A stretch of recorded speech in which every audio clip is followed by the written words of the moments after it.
তোমার স্বামী থাকতে তুমি কেন অন্য পুরুষের সাথে রাত কাটালে? আপনি কি লাগতো বলেন ছেলে? হ্যাঁ বন্ধু, 2 দিন যেন বলেন, মুখ খুলেন, হ্যাঁ মুখ খুলেন। প্রেমিকের সঙ্গে গোপন সময় কাটাতে এক প্রবাসীর স্ত্রী বেছে নিলেন এক অদ্ভুত জায়গা, হোটেল বা পার্ক নয়, এবং একটি হাসপাতালে ঘটল এই চাঞ্চল্যকর ঘটনা। হাসপাতালের মতো সংবেদনশীল স্থানে কিভাবে এমন ঘটনা ঘটল জানতে হলে পুরো বিষয়টি জানতে হবে। আপনি কালকে রাত্রে এই করবাই হসপিটালে আপনার সাথে যে ছেলে ছিল, আপনি কি করেন? আপনি বলেন কেন এই অবৈধ কাজ করতে এলেন?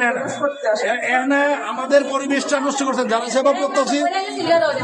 সেবা প্রত্যাশী তাদের কাছে আমি অভিযোগ পেয়েছি, এবং সে অনৈতিক ভাবে একটা শুনেন, দেবরের সাথে তো বাইরে থাকতে পারে না। 2 সন্তানের মা শারমিন আক্তার, তার স্বামী বিদেশে কঠোর পরিশ্রম করছেন পরিবারকে ভালো রাখতে। বাইরে থেকে সব স্বাভাবিক মনে হলেও তার জীবনে চলছিল এক গোপন সম্পর্ক। স্বামী বিদেশে যাওয়ার আগেই অন্য একজনের সাথে ঘনিষ্ঠতা তৈরি হয় তার। আপনার নাম কি? শারমিন। আপনার বাড়ি কোথায়?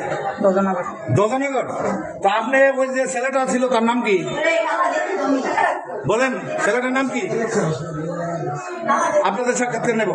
আপনি বলেন ছেলেটার নাম কি? আপনি মুখোশ খুলেন। হ্যাঁ, তো আপনি এইসব নোংরামি কাজ করতে হাসপাতাল কেন আসলেন? হ্যাঁ, আপনি দেহ কি আপনি রাত্রে কি আপনি থাকতে পারেন? কি এদিকে ছিল? সবাই বলতে এক বেডে ছিলেন। আপনি বলেন। আমি করতেছি, ভিতরে যান, গেটের ভিতরে যান। আমি পুলিশ যাবো, যান গেটের ভিতরে। না, গেটের ভিতরে যেতে হবে, যান, কথা বললে যাবেন না। আপনি সঠিকভাবে কথা বলেন। এখনো যারা মহিলারা সবাই মান সম্মান চলে গেছে। হোটেলে পরিচয়পত্র ঝামেলা এড়াতে তিনি নেন ভিন্ন এক পথ। অসুস্থতার অজুহাতে কসবা উপজেলা স্বাস্থ্য কমপ্লেক্সে ভর্তি হন। তার সাথে ছিল এক যুবক, যাকে প্রথমেই আত্মীয় বলে পরিচয় দেওয়া হয়। আপনারা বলেন তো, রাত থেকে মুখ ঘুরে আসেন তো? দুজনে আন্দাজে ঘুমাইছে না? এই যে ঘুমাইছেন, সবাই বলতেছে আপনি কেন না? আমি কিন্তু পুলিশ রাখবো, এবং ইউনো মহাদিকে অবগত করবো। আমি কিন্তু আপনি কেন অনৈতিক কাজ করবেন? কেন অনৈতিক কাজ করবেন? আপনার কি বিয়ে হয়েছে? ছেলে মেয়ে থাকলে আরেকবারের সাথে রাত কাটা কিভাবে? আপনি বলেন, এখন বলেন, আপনি মুখ খুলেন, তাহলে আমি কিন্তু পুলিশকে রাখবো। মুখ খুলেন, 2 দিন যেন বলেন, মুখ খুলেন, হ্যাঁ মুখ খুলেন, এদিকে যান, মুখটা করেন, 2 জনের ধরে মুখটা বলেন, হ্যাঁ মুখটা বলে সুতা করেন। সুপ্রিয় দর্শক, এই যে দেখেন, এই মহিলাটা আর এক পুরুষের সাথে জামা বিদেশ, তাই সে রাত কাটাচ্ছে। এই যে দেখেন আজকে, এই যে সোজা, একদম সোজা, আরো এদিকে নেন, একদম সোজা। এই যে দেখেন আমাদের কসবা উপজেলা স্বাস্থ্য কমপ্লেক্সে সারা রাত্র কাটাইছে, এবং সে স্বীকার হয়েছে ওই ছেলের সাথে ঘুমাইছে, স্বীকার করছে। এরপর তারা হাসপাতালের একটি কেবিনে রাত কাটায়। আপনি কেমন না হইলেন যে আপনার মেয়ে আমার সংসার থাকতে আর এক পুরুষের সাথে কিভাবে রাত্র কাটালো? এইভাবে তো মানুষের সংসার ভাঙ্গে। বলেন কেন এই কাজটা করলো? না, কি দোয়া করবে? এটা কি দোয়া করবে? আপনি মেয়ে এই যে আপনি, আমি বলবো আপনি না, অসম্ভব। এই কারণে শুনেন, এই কারণে মিথ্যা মামলা উঠে জামাই নির্যাতন করে, তাই না? আমরা চাই যে মানুষ মুখটা বলেন, হ্যাঁ মুখ খুলে বলেন, আমরা যে বলে মুখ খুলে বলেন। ঘটনাটি পুরো গোপনীয় রাখার চেষ্টা করা হয়। সবকিছু ঠিকঠাক চলছিল, কিন্তু পরের দিন সকালে পরিস্থিতি বদলে যায়।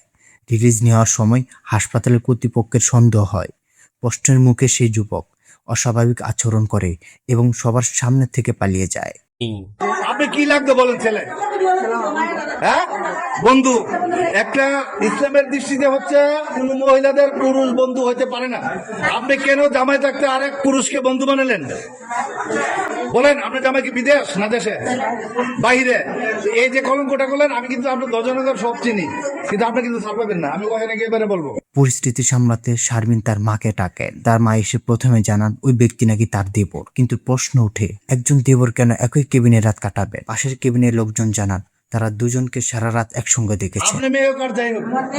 একটা হসপিটালে অনৈতিক কাজ করা যাবে না। এটা হসপিটাল কি অনৈতিক কাজ? তার দেবরের সাথে কি ভাবি থাকতে পারে? আপনি বলেন, আপনি মা হইলে বলেন, আপনি বলেন থাকতে পারেন আপনার মেয়ে? আপনার বলে থাকতে পারেনি। আপনার মেয়ের সাথে ওই ছেলে কেন ছিল? না, অসম্ভব। রাত্রে তো কাটাতে পারে না, আলাদা থাকতো। চাপ বাড়লে পরিবারের পক্ষ থেকে কোনো পরিষ্কার ব্যাখ্যা পাওয়া যায় নাই। পরে জানা যায় ওই ব্যক্তি আত্মীয় নন, তার নাম সাব্বির এবং তাদের ব্যক্তিগত সম্পর্ক রয়েছে। ঘটনার পর পুরো হাসপাতালে চাঞ্চল্যকর সৃষ্টি হয়। রোগী ও তাদের স্বজনরা বিষয়টি দেখে অবাক হয়ে যান। এই ঘটনা শুধু ব্যক্তিগত বিষয় নয়, এটি সমাজের জন্য একটি বার্তা।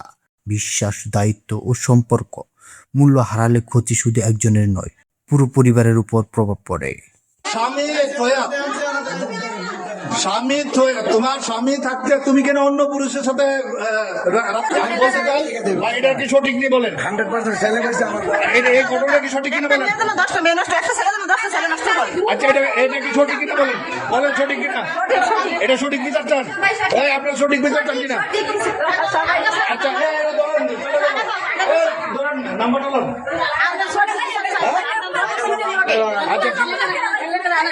এই মেয়েটা বাড়ি হলো দর্জনগর, আরেকটা যে ছেলের সাথে ছিল ওই ছেলের বাড়ি হলো এই যে ব্রাহ্মণবাড়িয়া। এই যে অনৈতিক কাজে তারা জড়িত এবং মা সাফাইকা। মাকে বলেছি আপনার মেয়েকে ভালো হতে চান না, চা কিন্তু এরকম কেন করবে?